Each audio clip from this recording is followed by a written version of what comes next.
my guests, our favorite question, who won the week? Jason Johnson, Jennifer Rubin, Dana Milbank, and Sarah Rumpf, all back with me. I'm going to go to you, Dana Milbank. Who won the week? Well, the real answer, Joy, is when you have a week like this, there are no winners. But there are only losers in the United States of America.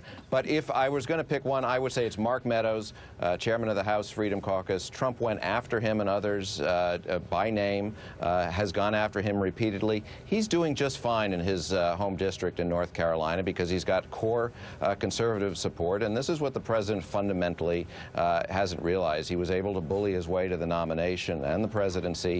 He's not going to be able to bully his way to legislative victories. Yeah, you know, it's interesting, Dana, because I was saying this the other night that, you know, George Will and I finally agree on something, which is that the Freedom Caucus, while I disagree with their ideology, they actually understand they're a co-equal branch of government and they act like it. I wonder why more Republicans don't do that. Why do you think? They always talk a good game about their Article I powers, and then you find out otherwise when their party is in power that they're going to behave differently. These guys have been consistent. I'm with you. I don't agree with them ideologically, but they are making a principled stand. Yeah, absolutely. Sarah Rumpf, who won the week? I actually have to agree. I'd say just the Freedom Caucus in general. Their motivation is wanting to be conservative but not beholden to the party establishment. And this past week really established that. And when the president went after them, it made him look weak and them look strong. So this gives me some hope for the rest of the Republicans that maybe they can see it is possible to get mean tweets from the president and survive. So get a backbone, everybody. You can do it. Do you anticipate the Freedom Caucus doing the same thing? Let's say if Donald Trump decides to propose a $1 trillion infrastructure tax cut bill. You know, I would hope that they would continue sticking with the conservative ideals that their voters trusted when they voted them into office. Yeah, well, I think they're going to say absolutely no, and maybe hell no to $1 trillion spend. Jennifer Rubin, who won the week? I'm going to go obscure on you. Go meta. Yes, okay. Exactly. Okay. The Georgia 6th Congressional District, that was the district that Tom Price held. Yes. He's obviously now our Secretary of HHS. It is an open seat. It has always been a very solid Republican seat. It's in the sort of northern part of Atlanta and into the Atlanta suburbs. There is a Democrat running, a young guy by the name of John Ossoff. Remember that name. Right now, he is way ahead in what's going to be a multi-person field. If he gets 50%, they're not even going to have a runoff. Right now, he's at 40. The closest Republican is at 20. The Democrats saw this coming, put a lot of money into his campaign. He's running ads. He's young. He's energetic. And he has made this about a referendum on Donald Trump. Interesting. If he wins this seat, I think you're going to see a lot of nervous Republicans. Yeah, absolutely. And I predict that you will see him on AM Joy very soon, I think. I'm just going to make that prediction.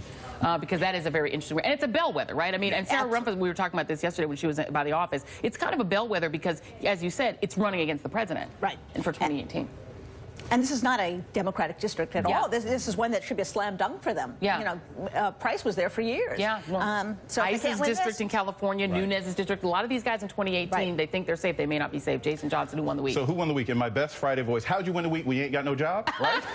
Colin Kaepernick actually won the week. How did that? He won the week because it was a quiet meeting this week with 7 members of the NFL meeting with members of the Congressional Black Caucus talking about police and African-American community relations. This is something that people would have been afraid to touch 2 or 3 years ago. But Colin Kaepernick, because of the stand that he took, the money he made, and the fact that he hasn't backed down even while he's still unemployed, has empowered players, even free agent players, to take a stand on these issues. And do you think he winds up getting signed? He'll get signed. He will get signed. Yeah. Well, that's very interesting because, yeah, he was seen as maybe having lost the week last week because he wasn't able to ink a deal. But to your point, he is won the week. All right. Well, I have a few nominees for who won the week. My first nominee, and we'll put it to a vote at the end, is a guy named Jason Johnson.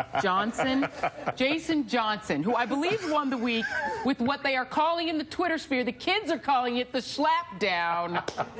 Roll it. This is not racism. I spent years sitting in that briefing room. You don't get to tell other people what racism is. Yes, I do. No, you don't. Because you don't experience it. We love Matt Schlapp. So I'm sorry, Matt. Don't tweet mean things at me, Matt. But I thought it was great. I mean, you really. What was the issue at hand with you? And Matt? I think the issue at hand, and look, I've met Matt before. I think he was angry and intimidated about the fact that an African American man told him that he is not the arbiter of racism, and I think that's what it boils down to. Yeah, absolutely. Okay, our second nominee for Who Won the Week won George Takei. One of my favorite actors ever from one of my favorite shows ever, Star Trek, the original one, the best one. George Takei tweeted, well, the cat's out of the bag, it seems. Let's do this. Takei to 2018. This came about because a very small blog, not that well-known, wrote a story that George Takei and his husband have moved into the district that is currently occupied by one Congressman Devin Nunes, and that they had bought a house there with the goal of George Takei running for Congress. This took off. He took over Twitter. He basically broke Twitter. We would love to find out, George, if this is an April Fool's joke, because of course today is April Fool's, and it turns out that, drum roll, it is. It's an April Fool's joke, everybody. You were all April Fooled. I, too, was April Fooled by George Takei.